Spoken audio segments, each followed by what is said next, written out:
Assalamualaikum, salam sejahtera, salam bahagia. Hari ini adalah satu hari yang cukup bersejarah kerana buat pertama kalinya dua channel, dua saluran, dua rangkaian bergabung menjadi satu konten yang luar biasa. Dan seperti yang anda dengar di podcast dan seperti anda tonton di YouTube sekarang ni, kita sebenarnya sedang menggabungkan dua channel, iaitu seperti biasa saya Fazal Mokhtar daripada The Benda Boleh Bincang Show Podcast dan juga saya Mazrin ataupun Ferdi Fauzi daripada Elysian Interactive. yes. Kita buat apa sekarang ni? Apa yang kita sedang lakukan sekarang ni, Ferdi? Sekarang ni kita nak membincangkan isu-isu yang tengah hangat lah diperkatakan di sosial media dan juga media massa sekarang ni. Ya, dan lagi satu yang kita kena beritahu atau kita kena hebahkan pada mereka yang sedang mendengar atau menonton sekarang, buat pertama kalinya dalam sejarah kita menggabungkan dua channel, iaitu The Benda Boleh Bincang Show dan juga Elysian Interactive Original Series menjadi satu konten yang kita nak share lah bersama masyarakat. Kebetulan tajuknya adalah Lockdown, Cyber Attack dan Masyarakat. Itu tajuk kita punya konten pada hari. Betul tak, Budi? Betul. Tapi masa Tuan Faizal briefing tadi ada tambah sikit lagi ke mana kita membeli bendera. itu sebenarnya untuk menghiburkan atau menaikkan mood host pengacara. Mungkin ada pendengar-pendengar kita di kalangan Gen Z atau millennial, Gen Z atau millennial tak faham reference pada lawak tu. The Gen X ke bawah atau boomer tahu ke mana kita membeli bendera tu. Ya. Okey. So sebagai soalan apa dia? Dia ada kaitan sikitlah dengan orang kata apa? Podcast pada tahun 90-an kan. Itu antara saya punya inspirasi atau pengerawal saya untuk buat podcast ni, iaitu Ujang lah. Ujang kan dulu ada Hujan Sirat di Meraba, itu podcast tu sebenarnya tu. Betul. Itulah. Tanpa disedari lah, sebab orang kata apa tu radio kan. Radio yang masa dulu kita beli kaset, kita dengar. So tak nampak muka pun, tapi kita dengar benda tu pun dah jadi lawak. Betul. Yeah. Nak tanya sebagai soalan panas badan atau warm up ni, kau kat mana tu? Saya macam biasalah, ada dekat rumah lah. Okay. Tak ke apa, bukan kata ikut saranan kerajaan. Stay at home sekarang ni. Memandangkan Macam mana keadaan di rumah, di suasana di kawasan perumahan apa ni, Tuan Ferdi? Keadaan di rumah so far macam biasalah. Orang kata kebanyakan orang banyak yang work from home. Kalau keluar pun keluar membeli apa? Orang kata beli inilah keperluan harian lah. Tapi mungkin ada yang kena bekerja. Yang kena bekerja tu mungkin kena keluar lah. Tapi saya tengok jalan pun, kalau keluar pun, kalau saya boleh keluar beli barang keperluan pun jalan tak berapa sesak lah macam time-time biasa sebelum ni. Okey.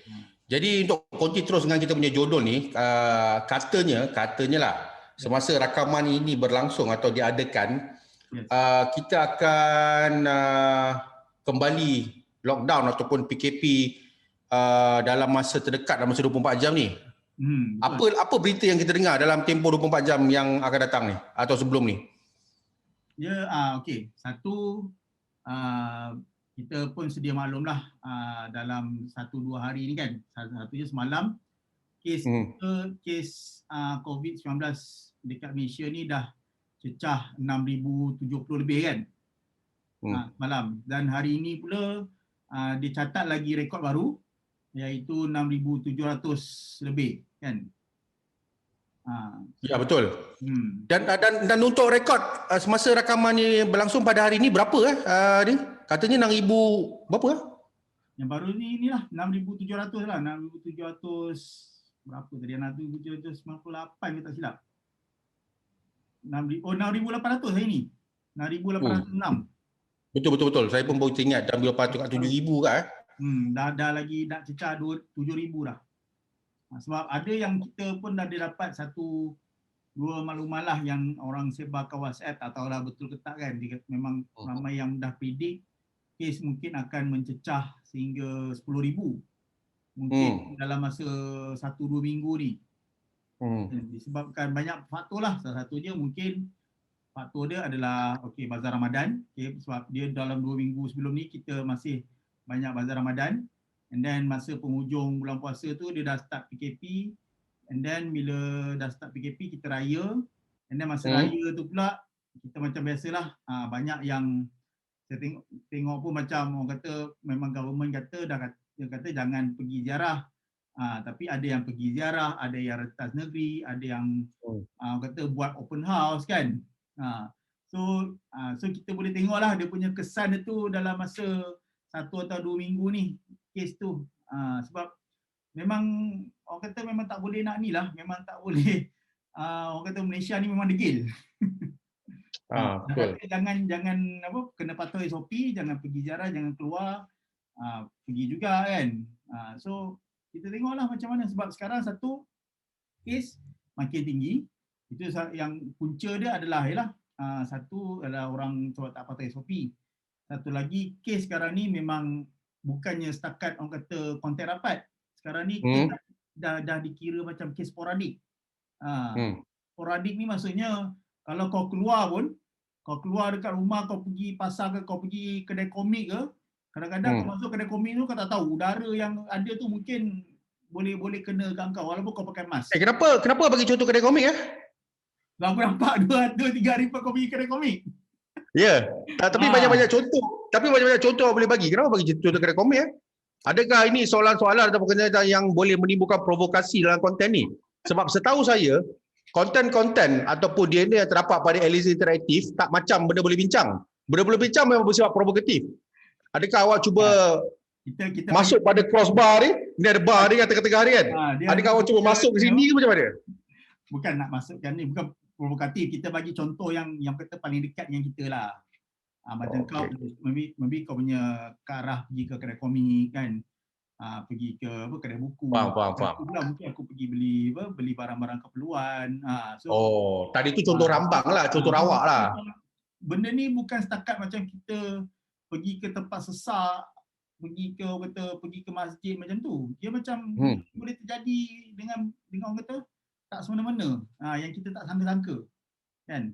Sebab orang kata sekarang ni kes bukan setakat kalau kita bersalam ataupun kita bersentuhan ke. Malahan kalau droplet tu boleh masuk melalui mata. Itu yang paling bahaya tu sebenarnya. Sebab mata droplet masuk melalui mata macam mana? Sebab mata kita ni kan ada rongga macam apa? Yelah kalau katalah kesan-kesan orang kata IDO ke batuk tu kan, dia punya udara tu boleh kena dekat mata kita kan. So virus tu boleh jangkit. Tambahan pula dengan varian baru ni kan, varian daripada Afrika Selatan, varian daripada UK kan, dan juga daripada India tu. Kata itu yang lagi mempercepatkan dia punya pembiakan virus tu kepada orang-orang lain lah yang macam kita ni. Kita pun tak tahu. Dan saya setuju dengan kenyataan atau jawapan atau respon yang bagi tadi, sebab saya sendiri apabila kita dah masuk tahun kedua ni, PKP, lockdown, pandemik, COVID ni semua, saya ada satu pengalaman baru saya nak kongsikan dengan kita punya follower, iaitu dalam tempoh seminggu dua atau seminggu dah kita bergaya ni kan, saya ada dua orang sebenarnya sahabat rapat atau rakan saya rasa kalau saya sebut nama tahulah, yang sedang di kali ini sedang dalam quarantine dan juga hospitalization. Okey. Yang seorang tu baru keluar daripada quarantine kat MIPS dan saya ada telefon hari tu masa hari raya keadaan di sana. Dan semalam saya telah hubungi seorang lagi kawan saya, dia masih lagi di hospital dan dia memang positif lah, dia memang positif. Positif dah ada. Saya sebut nama ni, saya rasa awak tahu. Along daripada Animas. Saya ada dalam dia punya circle Facebook tu ada nampak, saya ingatkan dia sakit. Sakit biasa, ingatkan sakit apa rupanya. Dia sekarang tengah ada di hospital, dan bila saya borak dengan dia, berbual dengan dia semalam, memang suara dia lain, keadaan dia memang yang cukup sebab lah, sebab kita kenal dah lama, kawan-kawan Hua sama-sama, kita buat event sama-sama sebelum COVID. Dan bila dengar dia punya cerita dia kat sana, macam mana dia boleh masuk, macam mana punca dia boleh kena COVID, apakah simptom-simptom dan sebagainya, memang for the lack of better words, memang suatu yang agak seram lah. Memang suatu yang agak ngeri juga sebenarnya. dan it could happen to anyone, termasuk kawan-kawan kita yang saya sebutkan tadi itulah. Jadi apabila awak terangkan secara panjang lebar tentang COVID tadi, sporadik, dan sekarang kita telah mencecah nombor-nombor yang agak menyeramkan itu tadi, apa sebenarnya yang berada dalam rangka rancangan atau plan kerajaan sekarang ni awak rasa memungkinkan rantaian atau keluk jangkitan ni boleh turun? Kita tahu SOP, kita tahu duduk di rumah, apa langkah-langkah yang lebih efisien atau agresif ataupun efektif yang kita boleh buat sebenarnya menerusi kerajaan kita?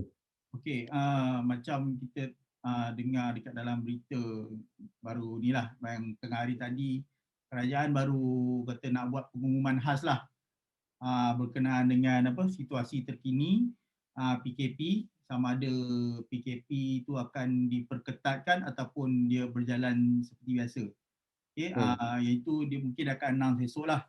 Tapi dalam 1-2 hari kebelakangan ni memang dah diperhangatkan lah dekat dalam online portal kan, media yang menyatakan, dia kata PKP sekarang ni tak berkesan. Walaupun PKP 3 ni dia kata okey, semua bekerja dari rumah, semua tak boleh tak digalakkan keluar semua, tapi disebabkan oleh sektor ekonomi masih dibuka, okey, macam kilang masih buka, kedai-kedai masih buka kan. So ataupun office pun orang boleh pergi ke office tapi dikurangkan, tapi sebenarnya masih tak berkesan sebab kebanyakan punca jangkitan tu kebanyakannya daripada tempat kerja. Macam kilang-kilang macam tu kan, office. So kita macam no point juga. Orang boleh keluar, orang boleh berjumpa kat pejabat semua tu. Still ada possibility juga untuk berjangkit sesama lain. Itu yang sangat membimbangkan tu, sebab bila ada pula dia kata okey, sekarang ni kita nak buat PKP yang lebih ketat, iaitu sama macam PKP 1 lah, yang mana sektor ekonomi ditutup kan. Tapi kalau sektor ekonomi tutup, dia dah jadi kerajaan tak akan menanggung kerugian, yang mana dulu dia kata dia orang rugi 2.4 bilion sehari, betul tak? So itu akan merugikan kerajaan. So PKP 1 tak sepatutnya diadakan macam sekarang ni. So itu yang dikata macam benda tu tak ada penyelesaian lah. Dia tu kalau kita buat PKP 1, kerajaan akan rugi. Kalau kerajaan tak buat PKP yang diperketatkan, lagi ramai orang berjangkit dan kes boleh meningkat, boleh sampai yang macam dicakap tadi lah, boleh sampai ke 10,000 sehari tu. So macam mana? Kerajaan nak pentingkan ekonomi ataupun kerajaan nak pentingkan nyawa manusia ni? Nyawa rakyat. Dan apa yang kau cuba sampaikan, apa yang kau cuba ceritakan ni, sekarang ni kerajaan kita di dalam dilema lah ni. Betul, kerajaan dalam dilema.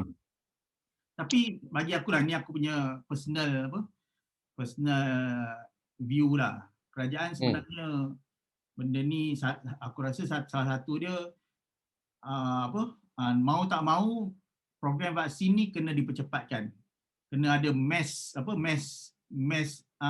vaccination lah. Bukan macam sehari takat 10,000, 20 sebulan dalam sejuta, kena lagi cepat macam Singapura, macam negara-negara baju. Kalau tak memang takkan ada penyelesaian lah. Kalau kita buat PKP pun macam sekarang ni kan, katalah kerajaan buat PKP 1 kan, macam dulu kan, tutup sektor ekonomi. Okey, betul. Orang semua tak keluar. Tak ada jangkitan tu boleh dikurangkan macam kita dah berjaya buat dulu kan, macam tahun lepas kan, sampai kes boleh sampai 1 kes sehari kan. Okey, memang bagus. Tapi bila sektor ekonomi buka, and then bila border dah buka balik, kemungkinan ada masuk balik jangkitan tu. So nanti dia akan naik balik sedikit demi sedikit, macam so dia macam benda tu akan macam kata back to square one balik kan. Sia-sia lah maknanya. Sia-sia. So walaupun kerajaan dah berbuih, dah cakap patut SOP, ikutlah amalkan 3W, elakkan 3C kan. Benda lah CW apalah F ke apa kan. Tapi kata rakyat ni sebenarnya memang macam orang cakap lah, Melayu ni mudah lupa. Orang Malaysia pun mudah lupa. Benda tu boleh akan jadi balik.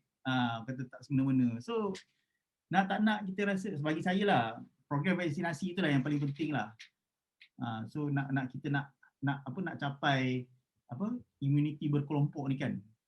So Dan dalam masa yang sama juga, kita sebenarnya bila bercerita tentang pandemik, tentang wabak, tentang virus, ada satu lagi virus yang boleh dikatakan sama luar biasa, bukan luar biasa hebat, luar biasa dahsyat atau lebih menjahanamkan, ialah tentang situasi yang berlaku di tebing barat.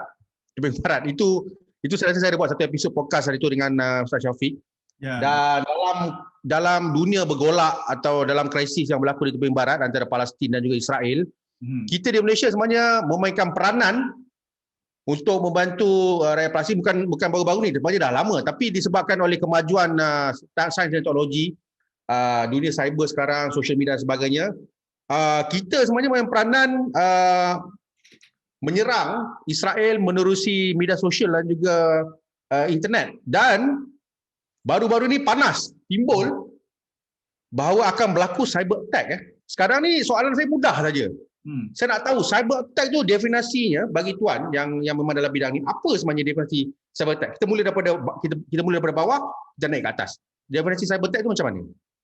Ya, maksud cyber attack ni maksudnya dia kata gerakan nak melumpuhkan sesuatu organisasi lah, macam dalam konteks ni Malaysia lah.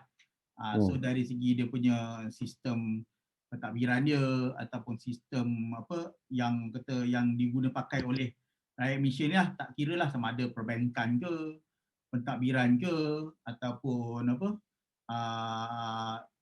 e-dagang ke dan sebagainya, apa-apa yang berkaitan dengan Malaysia ni.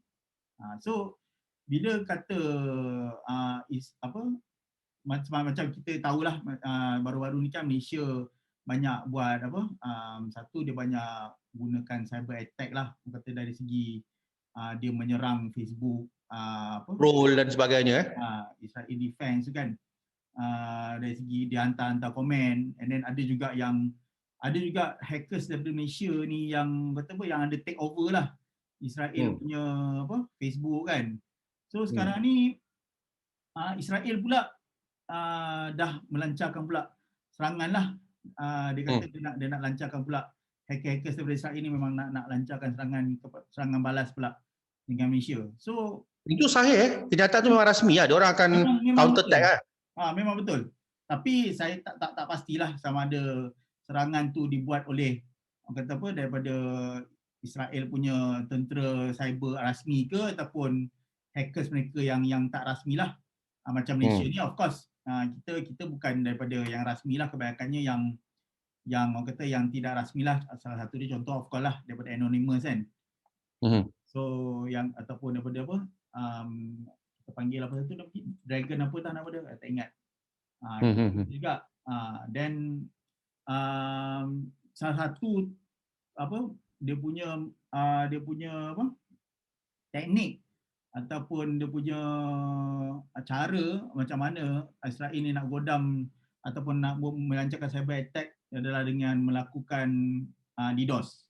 DDoS ni dalam singkatan dia daripada denial of service. Maksudnya Israel ni dia akan hantar macam serangan traffic ke salah satu website tu betul-betul sampai website tu lumpuh.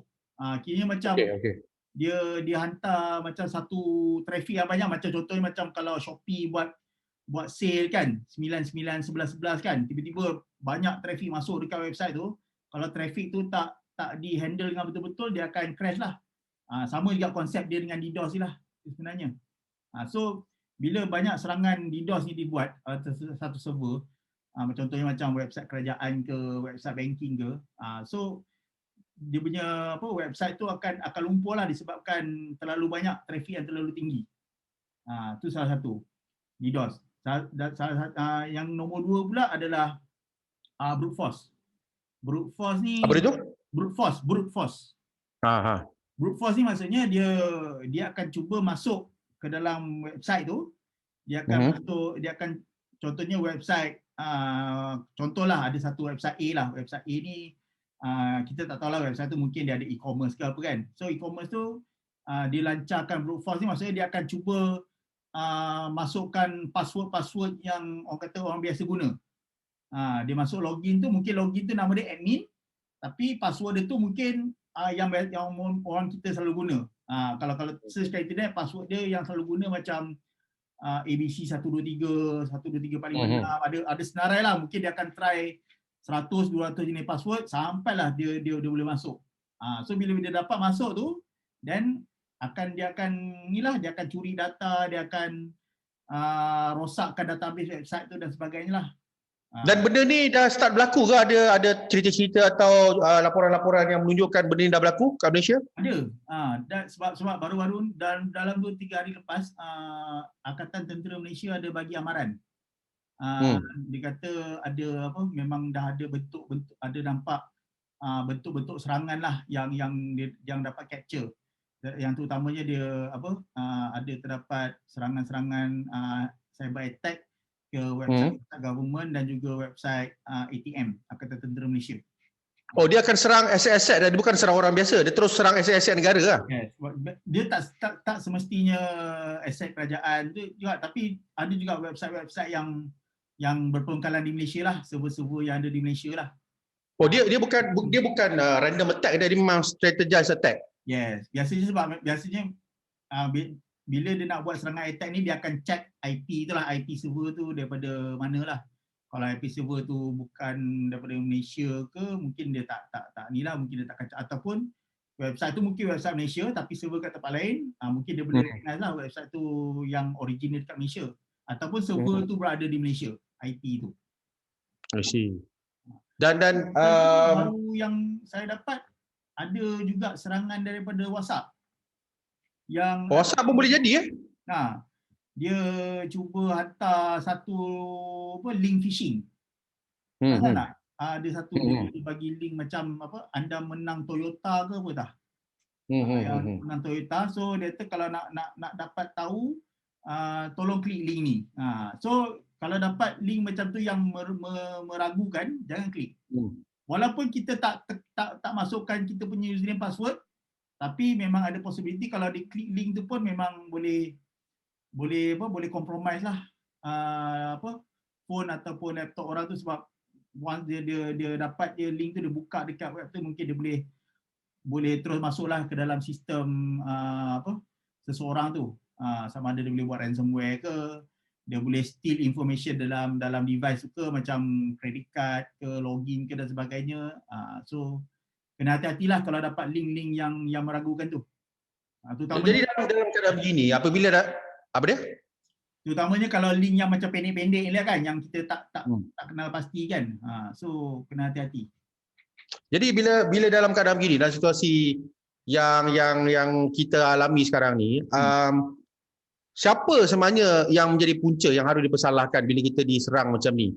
Adakah rakyat Malaysia yang kurang celik tentang IT atau tak fikir tentang calculator risk yang akan berlaku apabila kita attack pihak yang berkenaan, ataupun kita harus tahu daripada awal yang sebenarnya perkara ini akan berlaku? Sebab saya rasa ini bukan kali pertama kot kita melancarkan serangan cyber terhadap so-called musuh ni. Betul. Sebenarnya benda ni orang kata kita dah kena expect lah daripada awal, sebab of course kalau kita buat sesuatu dekat orang, orang akan buat benda tu balik pada kita kan. Dia akan balas, dia akan retaliate lah. Dia akan retaliate balik. Memang benda tu kita dah boleh expect lah. Tapi apa yang paling penting adalah persediaan pada diri kita lah. Kalau kita berani buat dekat orang, dan kita kena siap-siaga lah untuk terima balik dia punya consequence dia. Tapi dari segi persediaan tu mesti kena ada lah. Of course macam website kena, kalau kata kita ada website, kita ada sistem yang kita dah deploy tu, kena siap sedialah dengan dia punya firewall dia punya security dia. Pastikan kita pasang sistem keselamatan yang lebih tinggi terhadap server tu kan, supaya tak diserang oleh hackers lah.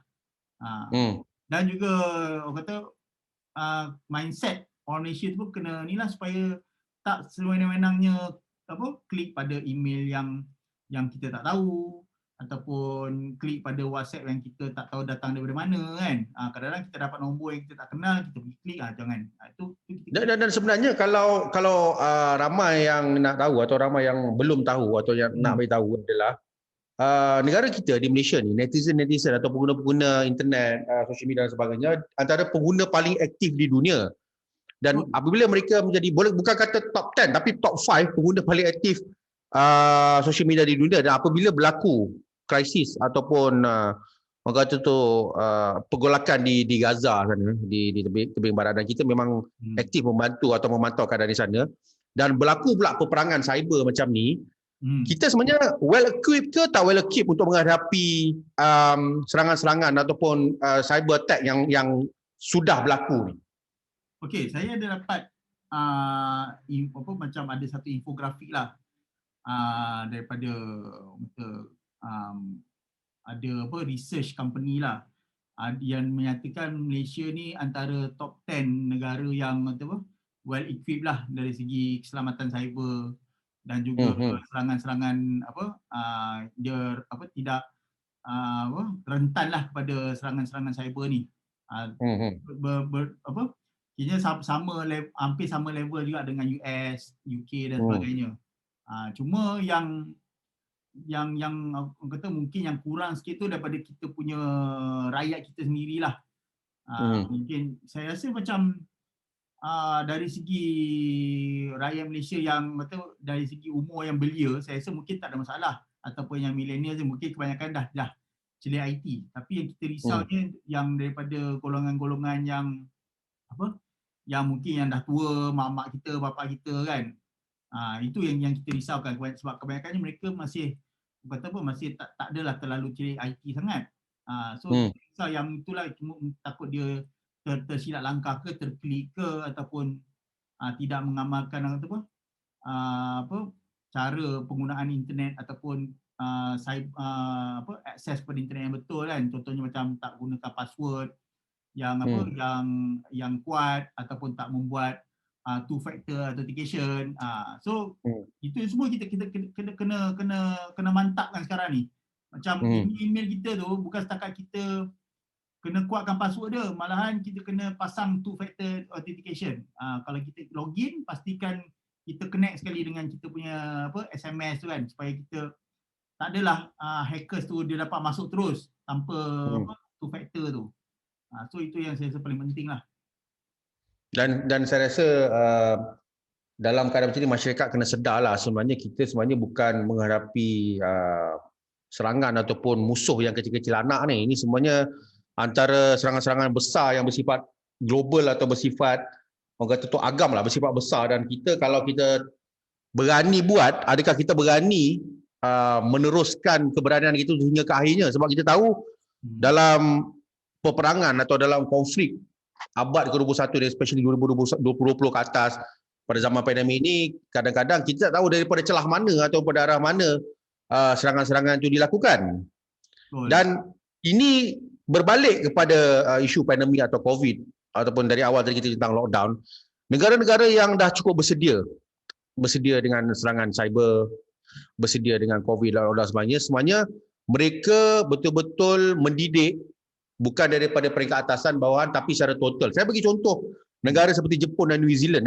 Sebenarnya satu dunia kena COVID, satu dunia terdedah dengan cyber attack. Tapi bila kita tengok keadaan semasa atau kita tengok status negara macam Jepun ataupun New Zealand, apa sebenarnya yang berlaku sampai ke tahap mereka ini boleh announce, boleh umumkan, New Zealand boleh announcekan SIFA kes COVID tu. Macam mana benda tu boleh berlaku agaknya? Dia sebenarnya dia ada dua ni lah, orang kata ada dua pihak lah yang kena bekerjasama. Satu pihak daripada kerajaan, satu lagi daripada rakyat sendirilah. Kalau macam kerajaan, macam saya cakap lah, kerajaan mesti membuat polisi yang ketat lah. Maksudnya kalau dia buat PKP tu bukan sekadar PKP yang kata PKP separuh masak kan. Kalau tutup, kalau nak buat betul-betul lockdown, pastikan betul-betul lockdown kan. Jangan ada orang keluar macam betul-betul kita takut lah nak kena virus kan. Kena buat macam tu. dan rakyat pula kena betul-betul patuh dengan apa kerajaan ni punya apa saranan. So sebenarnya memang kita dah sampai dah tahap macam tu, macam kita buat tahun lepas kan. Tapi sebab Berjaya dah pun sebenarnya. In a way berjaya lah. sebenarnya pernah berjaya. Hmm. Tapi disebabkan kita tak patuh balik, kita pergi balik pada apa norma yang lama tu, itu yang boleh jadi balik macam sekarang ni yang naik kata bencana kan. Apa kes tak menentu, tambahan pula dengan varian baru kan. Itu yang kata apa yang menjadi sebaran yang lagi teruk tu. Dan juga sebenarnya yang paling penting adalah kita sendiri ni kena dipersiapkan dengan ilmu. Itu yang paling penting. Bukan itu paling asas lah sebenarnya. Ilmu tu paling penting lah. Kena apa? Kena banyak membaca, banyak menuntut, lengkapkan diri dengan pengetahuan, dan jangan kata apa, kata oh kita dah tahu, kita anggap kita dah tahu semua. Kita rasa ignorant kan. Itu yang kata silap lah Malaysia ni. Sebab kita tak tahu macam sekarang ni bila dah ada varian baru ni, dia tak sama dah macam sebelum ni. Mungkin sebelum ni kita mungkin boleh okey lah, boleh lebih kurang kan. Dengan sekarang ni dengan lagi ketat apa dia punya, lagi banyak sebaran virus tu, mungkin kena perketatkan lagi kita punya SOP dan juga kawalan sendiri tu. Tu yang paling kita kena sentiasa ambil tahulah dan ambil cakna. Dan apabila bercakap tentang COVID atau tentang pandemik ni, kita tak dapat tidak kita kena berbincangkan atau kita kena bercerita tentang vaksin atau vaccination. Yes. Dalam kita bercerita tentang vaccination atau vaksin ni, kita tengok ada kem-kem tertentu, terutama 2 kem lah, kem yang percaya pada vaksin dan memang nak ambil vaksin ni, dan satu percaya yang masih lagi skeptikal atau masih curiga tentang vaksin ni. Jadi saya nak bercerita tentang yang curiga ni, yang tak nak ni, ataupun yang masih bersoal jawab tentang vaksin ni. Sebenarnya bila mereka bersoal jawab atau mereka curiga atau tak percaya, sebenarnya apa yang mereka takut-takutkan atau apa yang mereka persoalkan ni sebenarnya? Dia kebanyakan lah yang kata, saya tak pastilah sama ada dia memang mereka ni anti vaksin ataupun mereka ni masih curiga pasal vaksin ni. Kebanyakannya ada beberapa faktor lah.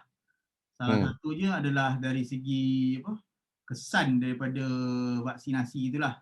Macam kita tahu ada beberapa kes yang bila orang tu dah ambil vaksin, dalam beberapa hari lepas tu ada yang dilaporkan macam kena sakit jantung, ada yang mengalami pembekuan darah kan, ada yang mengalami macam apa, tak berapa betul lah dia punya dari segi faktor kesihatan tu. So banyak yang mempersoalkan adakah vaksin ni apa memberi kesan sampingan yang teruk ataupun kesan sampingan yang biasa-biasa tapi and then lepas tu okey. Kalau yang mungkin kalau kesan sampingan tu dari segi macam demam sikit-sikit tu, saya rasa mungkin tak ada masalah lah. Mungkin kita boleh bear lah benda tu sebab normal lah kan. Itu normal. Itu ubat yang diambil tu mungkin ada side effect dia. Tapi kalau sampai satu tahap yang kalau diambil vaksin tu mungkin membahayakan nyawa, itu yang kebanyakannya rasa curiga tu.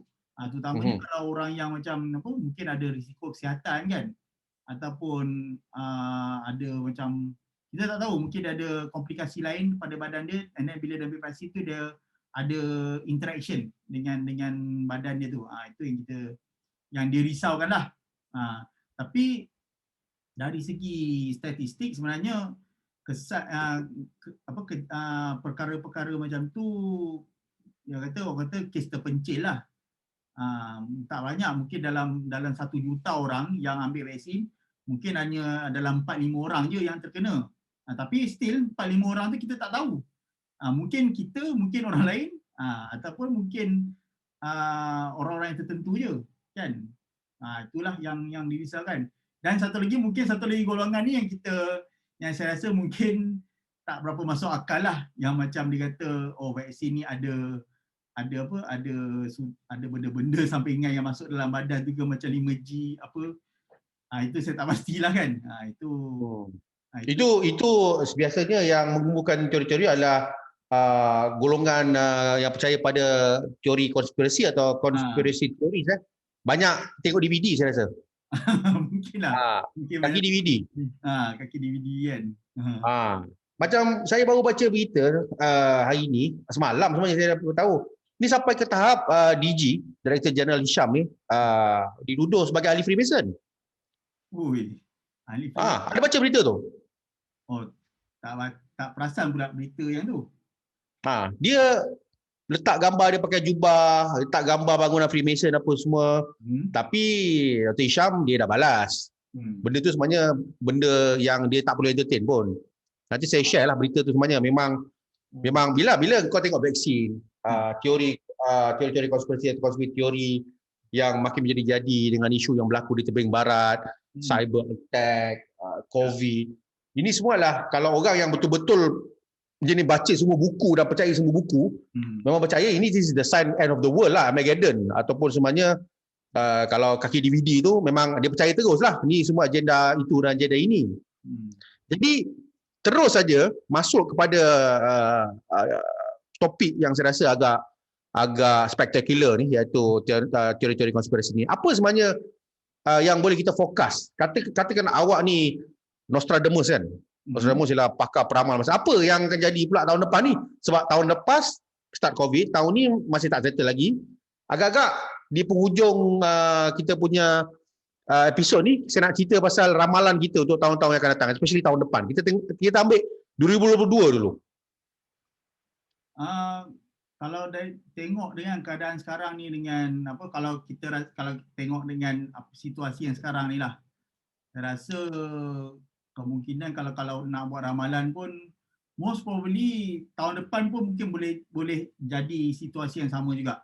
Kalau kita tak ambil langkah-langkah yang betul lah, langkah-langkah pencegahan ataupun langkah-langkah kita tak patut, kalau kita still buat apa yang kita buat sekarang ni, of course kita akan expect benda yang sama juga tahun depan. Tapi kalau kita ambil tindakan yang memang drastik, kita memang betul-betul ambil serius benda ni, insyaAllah tahun depan akan getting better lah. Tapi sebenarnya bagi saya lah, benda ni memang saya akan jangkakan at least dalam 3 ke 4 tahun lagi lah mungkin akan lebih reda. Sebab lama lagi ya? Saya boleh expect lah benda ni, kita kena expect lah. Sebab yelah, kita pun dah tahu kan dengan situasi sekarang ni macam mana, dengan apa keadaan ekonomi lagi kan. Tapi macam mana saya nak kahwin lah? Macam mana aku nak menikah? Kahwin tu kata rezeki masing-masing. Jodoh. Tapi kalau kau kata 3-4 tahun ke depan, macam mana aku nak buat walimah? Macam mana aku nak menikah? Macam mana aku nak pergi rumah mertua aku? Macam mana? Boleh je kahwin, nikah dulu boleh. Nikah dibenarkan. Ya, faham. Tapi aku nak meraihkan tetamu, aku nak bagi orang makan, aku nak ada majlis, aku nak macam kenduri kau dulu. So maknanya kalau kau ramal 3-4 tahun ke depan, macam mana ni? Kalau aku dah plan ni macam mana? Aku kena tangguh dulu kahwin ke nikah dulu ke macam mana? Tak apa, yang penting benda yang wajib kita jalan dulu. Dahsyat.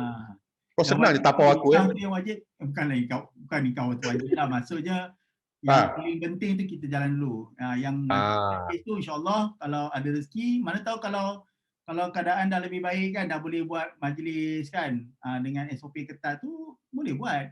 Yang penting kita, tapi ketat lah. Berapa orang yang boleh datang? Hari tu ada 2-3 orang buat kenduri ramai-ramai duduk dekat-dekat pakai baju putih tu boleh? Boleh. Kau buatlah nanti 3 hari 3 malam kan. Banyak bajet kau. Aku fikir pasal nak menikah tu dah keluar bajet dah. Apalagi dah buat majlis. Tapi sebenarnya time nikah sekarang, time PKP ni lah yang kata jimat tau. Ramai orang memang banyak cakap kahwin time PKP ni jimat, tak banyak keluar kos. Itu Yelah, betul lah. Tapi tak naklah nampak sangat. Tak nak nampak sangat. Bukanlah kita nak cakap kita ni berkira ke kedekut.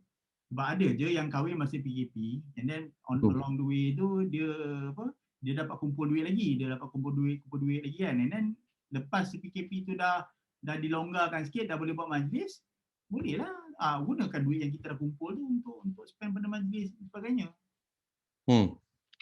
Selain daripada yang aku cerita tadi, menikah, berkahwin, apa lagi benda-benda yang kau miss lah Apa benda yang kita tak boleh buat sekarang, on hold sekarang, yang kau miss kau nak buat sebelum COVID ni? Apa yang kau paling miss kan? Sebab aku tahu kau suka bercuti. Adakah bercuti yang kau paling miss?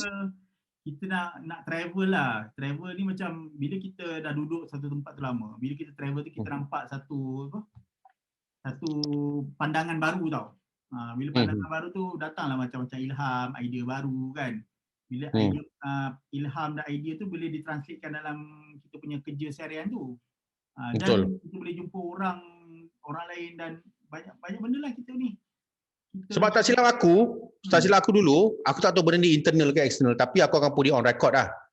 Syarikat kita sebenarnya, pernah ada plan nak buat retreat dulu. Tapi sebab COVID tahun lepas tak jadi. Betul.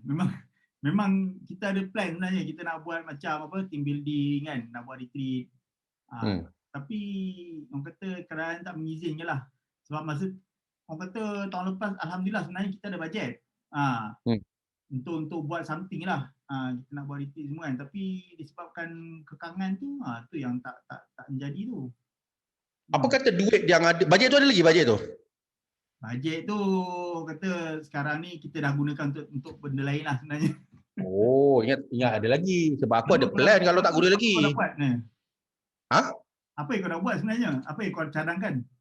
Sebab aku nak konti dengan konten aku tadi. Aku nak engkau buat satu dana. Dana Majlis Perkahwinan Faizal Mohtar. Masukkan dana tu.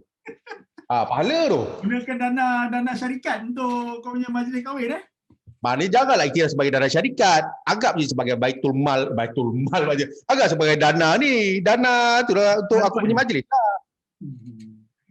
Itu idea. Tapi tak apa, dah pakai tak apa. Kita plan lain. Okey, ini 2-3 soalan terakhir, soalan closing yang aku nak tanya. Ya. Bila kita dah bincang tadi secara ringkas tentang lockdown dan kita dah kontikan pula, kita dah link balik dengan cyber attack yang berlaku sekarang ni di negara kita ni. Sekarang ni satu benda yang kita nak, yang aku sebenarnya nak tanya, ramai orang tanya, adalah social media sekarang ni berkuasa, powerful impact dia untuk menyebar maklumat semasa pandemik berlaku. Dia punya power sampai kita boleh attack orang dekat Middle East, dekat West Bank sana, dekat tebing barat. It's a very powerful tool. Sekarang ni nak tahu the prospect atau potensi apa lagi yang media sosial boleh buat. Aku sendiri sebagai social media content creator atau developer tahu at certain end dia, tapi macam engkau betul-betul expert dalam bidang ni, industri ni, apa lagi sebenarnya prospek yang orang dah mula bercakap tentang the power atau social media weaponry ni? Apa lagi boleh buat?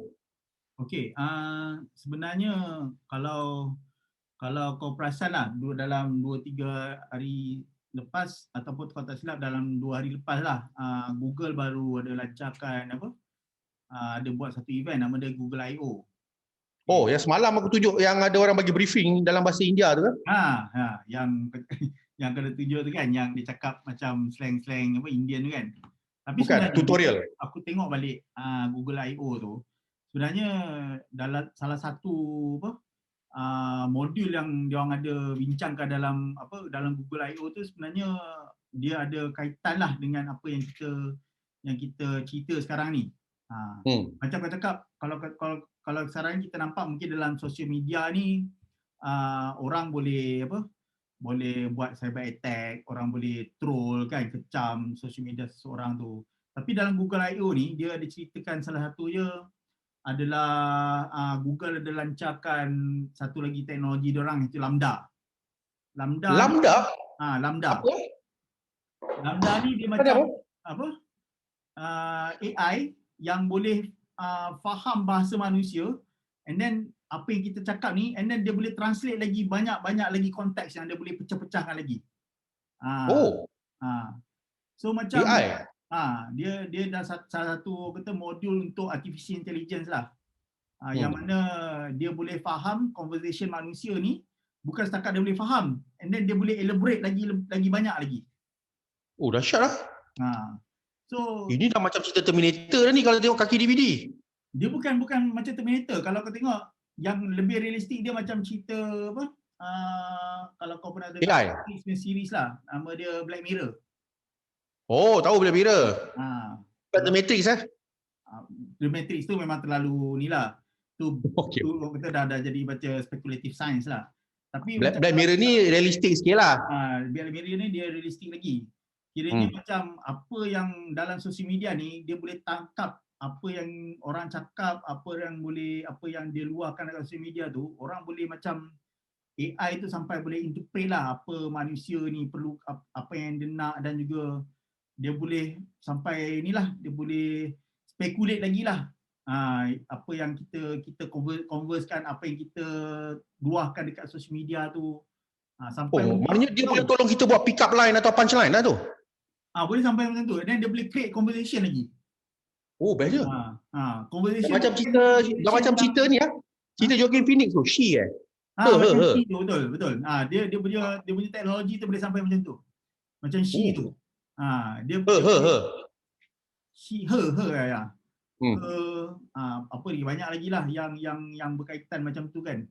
So dia punya daripada social media, sebab social media ni is about data. Apa yang orang share gambar, apa yang orang cakap, video dan sebagainya kan.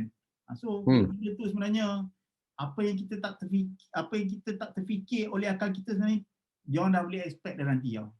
Itu yang nampak agak menggerunkan lah sebenarnya. Tapi dia ada kebaikan dia, tapi kalau kita tak tahulah dari segi impact, dari segi masa depan tu kita tak tahu lah macam mana kan. Tu satu. Salah satu lagi adalah dari segi kesihatan lah. Sebab baru-baru ni Google yang masa dalam salah satu Google I.O. tu dia ada cerita tentang sel-sel kanser, dari segi dia boleh detect daripada image tu sel-sel kanser yang ada dan macam mana dia nak treat orang lah pada masa depan. Dan aku rasa mungkin social media masa depan dia bukan takat medium untuk communication, untuk membawang je. Malahan dia boleh jadi medium untuk kesihatan juga sebenarnya. Right.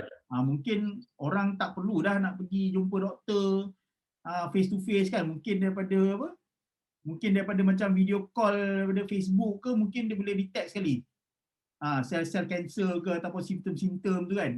Mungkin sampai macam tu sekali. Kita pun tak tahulah, mana tahu. Ini dah macam sampai ke level Minority Report ni pun boleh rasanya. Ya, betul. Sebab kata media sosial ni kita tak nampak lagi dia punya impact dia tu. Kita mungkin dah impact sekarang ni mungkin dah sampai ke e-commerce lah. Sekarang yang kita nampak macam dulu mula-mula phase 1 medium untuk communication kan. Orang boleh share status, boleh hantar message, boleh komen kan, share. And then yang kedua pula dia dah masuk ke kita punya cara hidup kita, cara kita membeli lah, menjual. Orang dah boleh jual beli barang semua kan. And then aku rasa the third phase ni adalah dia dah sentuh dalam kita punya diri kita lah, iaitu kesihatan lah. Mungkin masa tu orang dah boleh check nadi kita, orang boleh check kita punya jantung kan, melalui sosial media. Dan orang boleh share. Mana tahu kalau macam orang tu dia ada connect dengan wearable ke, wearable tu connect dengan sosial media kan. Contoh dia ada jam kan, jam tu boleh detect jantung kan. Tiba-tiba jalan-jalan, tiba-tiba dia punya jantung tak berfungsi, dia pengsan ke, dia sakit jantung ke, and then dia boleh alert lah dekat sosial media, dia kata orang ni sakit jantung. Mana kita tahu benda tu? Dan memang macam-macam lagi prospek ataupun kata tu potensi sosial media yang kita tak tahu. Yang kita nampak ni not even tip of the iceberg. Sebenarnya banyak. Cara kau cerita banyak. Dan ini soalan peribadi aku tanya. Adakah dia sampai ke level dia boleh mengembalikan akaun Facebook yang lama? Aku rasa kau dah kena move on lah dengan akaun Facebook kau tu. 5,000. Aku sekarang Facebook aku 1,000 lebih bro. Aku dulu influencer tau. Aku dulu KOL. Aku sampai ke nak level Insta famous dah. Tiba-tiba habis. Facebook suruh aku pulangkan balik akaun tu. Dia ambil akaun aku. So aku ingat kalau boleh kita cari benda tu balik, aku nak balik akaun aku. InsyaAllah roda tu berputar. Dunia ni bulat. InsyaAllah kau akan sampai ke satu tahap balik. Aku yakin. Aku tak nak Facebook farming Aku tak nak suruh bangla like aku punya komen Sampai 5,000 likers nanti kita boleh tengok balik cerita siaran ni. Okey, boleh. Okey, ini soalan terakhir aku nak tanya sebelum kita menutup kita punya episod kali ni.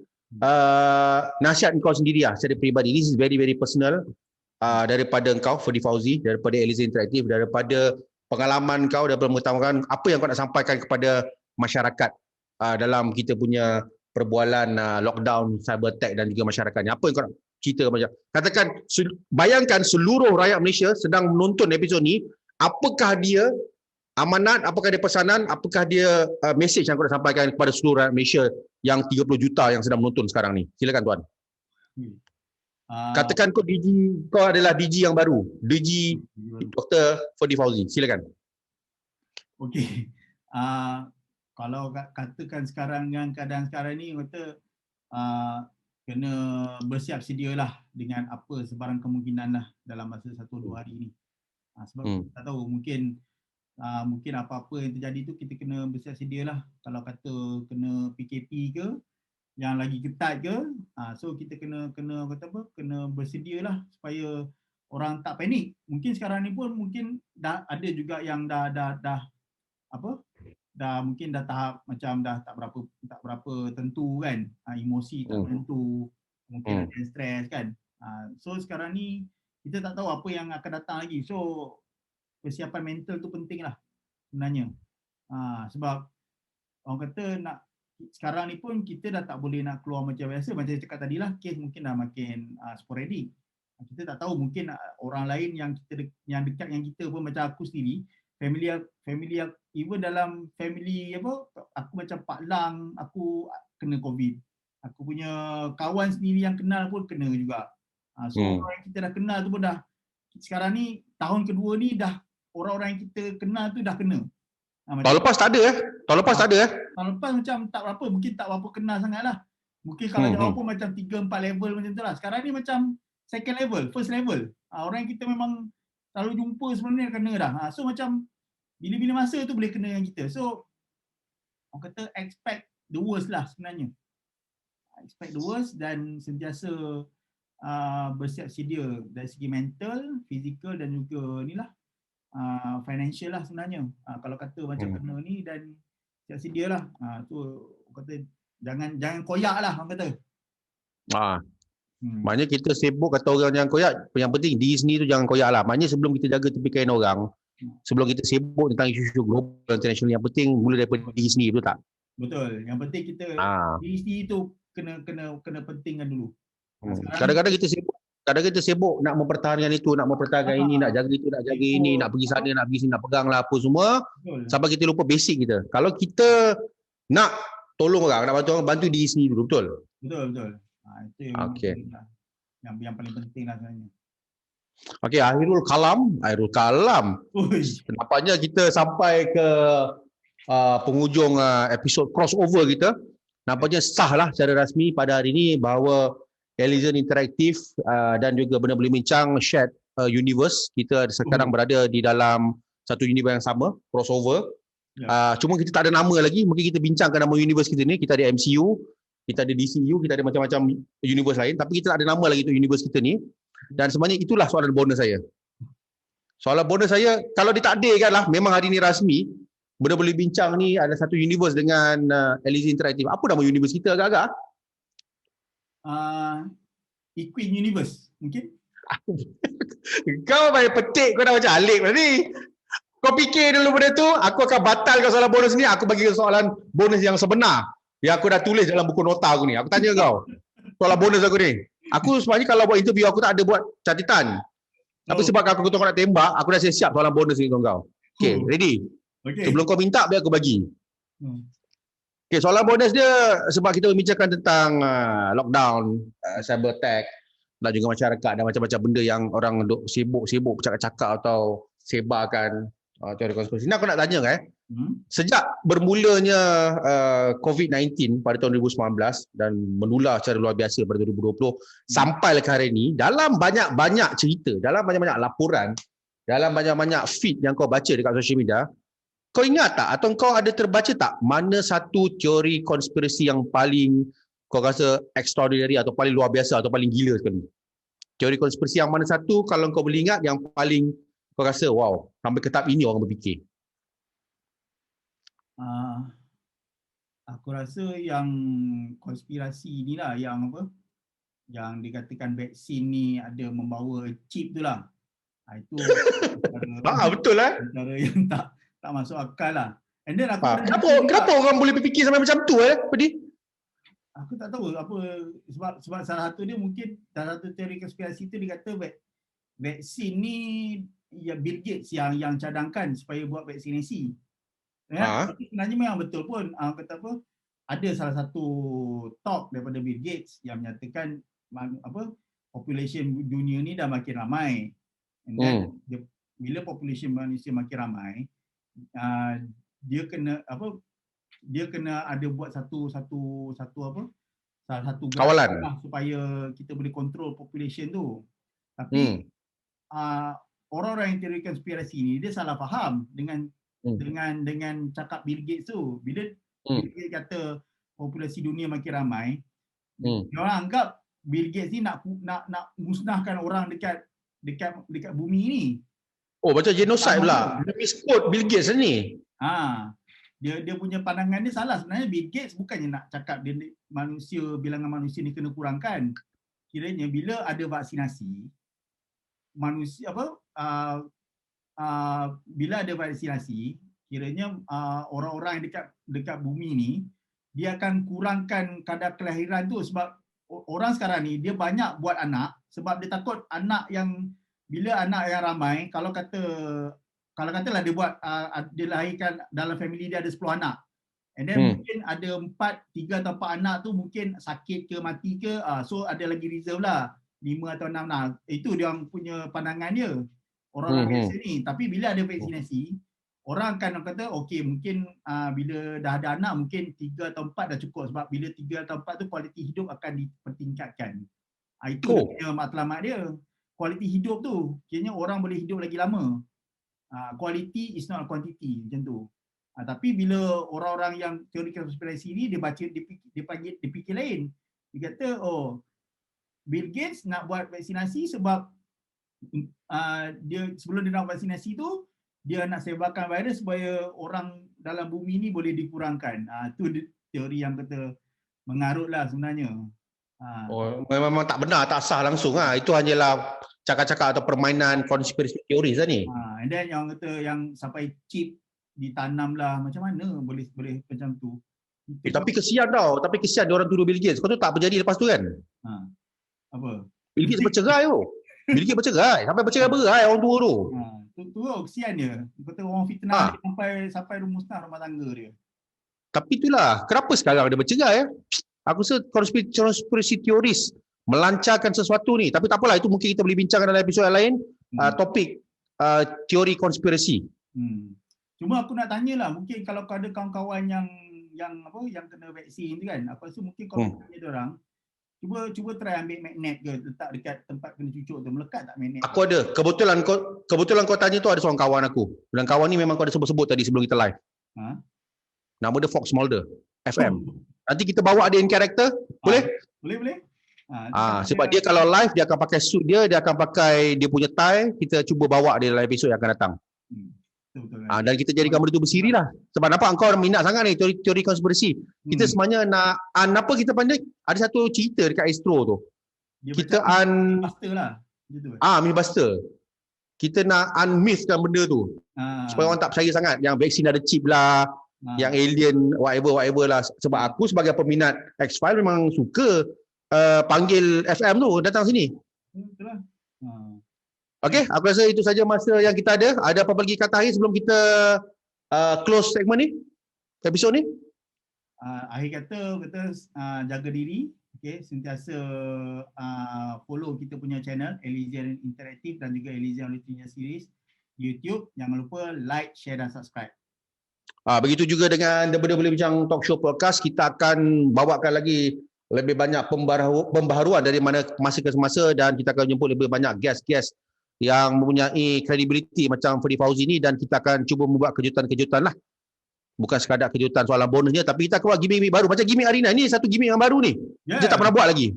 Betul. Tapi macam biasalah, yang idea ni memang aku je lah kerja aku. Tapi Ferdy ni dia akan pecahkan aku punya tembelang ni macam tadi. Okey Ferdy, jumpa lagi insyaAllah. Okey, terima kasih banyak-banyak sudah jemput. Jumpa lagi.